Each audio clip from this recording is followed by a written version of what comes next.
কি খুঁজছোটা কি তখন থেকে? না, আসলে কি জানো, আমার কাছে 3টে 200 টাকার নোট ছিল। এখন দেখছি দুটো রয়েছে, আর একটা কোথায় গেল না, আমি ঠিক বুঝতে পারছি না। কোথায় আবার যাবে? দেখো গিয়ে কোথায় খরচ করে ফেলেছো হয়তো। না গো, খরচ করিনি। কালকে রাতেই তো ব্যাগেই রেখেছিলাম। রেখেছিলে তো ব্যাগেই থাকবে। আমি তো আর তোমার ব্যাগে হাত দিই না। আরে না না, তুমি নয়, আমার মনে হয় টাকাটা বোধহয় চুরি হয়ে গেছে জানো। অন্য কেউ নিয়ে থাকতে পারে। তবে দেখো, যেই নিয়ে থাকুক তার ভালো হবে না। আমার 200 টাকা নেওয়া তো, ওর 2000 টাকা বেরিয়ে যাবে দেখো। ওর টাকা না, ওর টাকা ডাক্তারে খাবে, আমি বলে রাখলাম। আমার টাকাও হজম করতে পারবে না। আরে আরে, চুপ করো চুপ করো।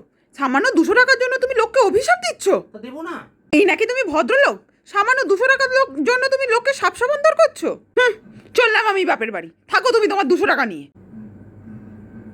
যা বাবা, আমি চোরকে গালমন্দ করলাম, আর আমার গিন্নির গায়ে লাগলো কেন বলুন তো?